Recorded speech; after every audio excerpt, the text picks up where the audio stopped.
Naku, lalo na hong nag-ini-init itong issue between Secretary Vince Dizon at saka Congressman Libiste.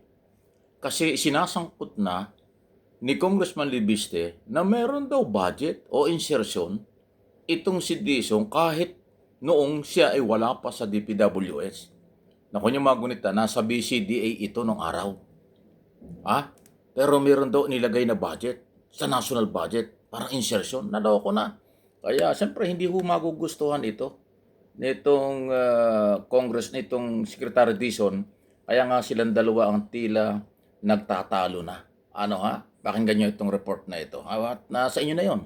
Kung maniniwala kayo o hindi, pero ito yung balita. Isa rin na nga naglalaba sa mga alegasyon kaugnay dito sa tinatawag nating Cabral Files. At ang pinakahuli nga dyan ay yung pagkakasangkot umano nitong si Public Works Secretary Vince Dizon sa mga budget insertions at allocables nung siya ay nandoon pa sa BCDA. Bagay na itinanggi na ng kalihim. Sa isang pahayag ay sinabi ni Dizon na wala siyang kinalaman sa anumang malisyoso at walang basehang mga alegasyon ng pagkakaroon ng budget insertion para sa mga flood control projects para sa BCDA. Nagsilbing President at CEO ng BCDA si Dizon mula 2016 hanggang 2021. Nasa pribadong sektor si Dizon bago siya kinuha ng administrasyon para pamunuan ng Department of Transportation at kalaunan ang DPWH. Naglabas na rin ng hiwalay na pahayag ang BCDA kung saan sinabi ng ahensya na wala itong anumang flood control projects na pinondohan ng budget insertions, allocable funds o kahit anong discretionary funds ng mga mambabatas. Wala raw ganong pondo para sa anumang proyekto ng BCDA.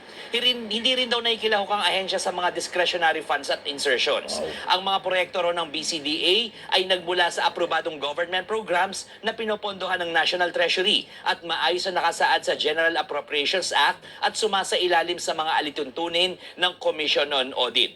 Kumpleto rin Ayan, oh. Kita nyo? Malaki talaga yung uisyong ito. Si Dizon ay nasa BCDA nung panahon ni Duterte. Okay? Ngayon lang naman siya naging cabinet secretary sa ilalim ng Marcos administration. Paano yan? So itong mga expose, binabanggit ni Congressman Libiste, talagang controversial. Sino kaya makakapigil ito? Dapat ba siyang pigilan?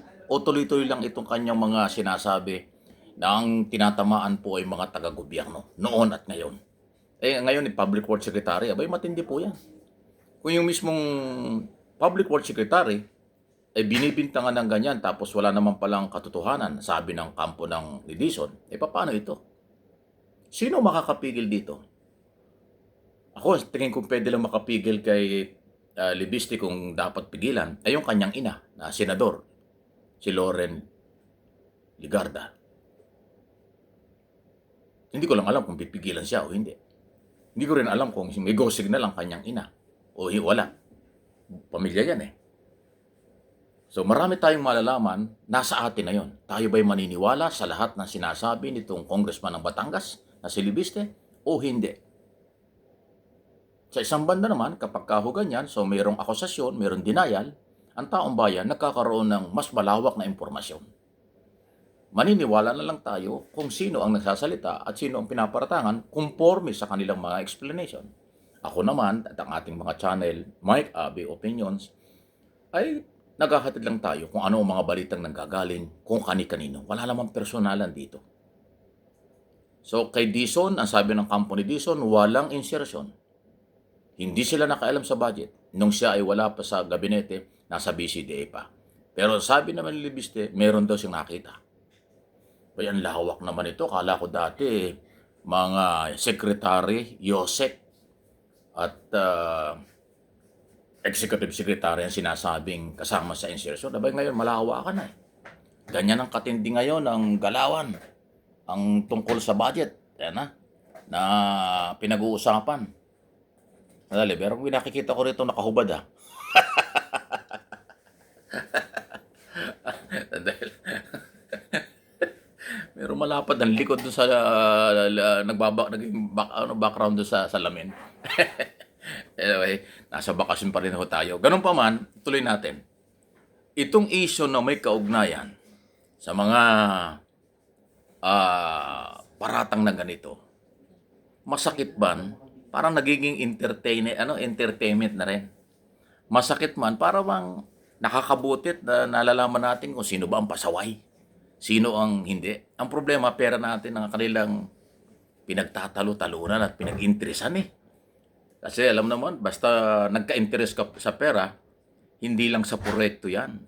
May pangsariling bulsa yan, di ba? Pag may interest ka talaga.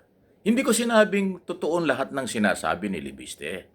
Ang sinasabi ko lang po, parang habang pinag-uusapan ito, lumalawak ang ating kaalaman. Tanggapin na rin natin for education itong nangyayaring ito. At least nakikilala natin ang matino o hindi. Nakikita natin kung saan pwedeng makarating ito. Pero ang ating apila, again, Mr. President, pasintabi na po, hindi ito pag-uutos. Ipatupad po ninyo ang batas. Kung ginawa niyo ito sa nakaraang mga taon, mula noong 2022 hanggang 2025, ngayong bagong taon 2026, mas palakasin pa ninyo ang implementation ng ating batas laban sa graft in corruption, plunder, korupsyon, anong mga corruption, bribery, at saka po yung malversation of public fund. Kasi dumadami. Noong mga nakaraang gobyerno, hindi lang sa Duterte administration, wala tayong ganitong naririnig na malawak ang insertion o singit ng budget.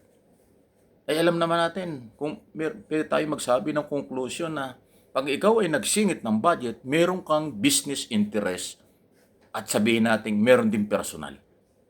Kasi bakit ka naman magsisingit ng pera kung wala kang interest, di ba? Interest sa negosyo mo, interest na makakomisyon ka, negosyo pa rin. Di ba? Pero hindi ko nila lahat. Yung iba, maaaring nagamit ang pangalan, nagamit ang korporasyon o posisyon, pero liwanagin ninyo. Sige lang, Libiste, ilabas mo lahat. Total, nandiyan ka na rin eh. Marami na rin galit sa'yo, marami rin natutuwa sa'yo. Di ilabas mo ng lahat. Para sa akin at sa ating lahat ng mga followers, subscribers at viewers, yun ang gusto, katotohanan.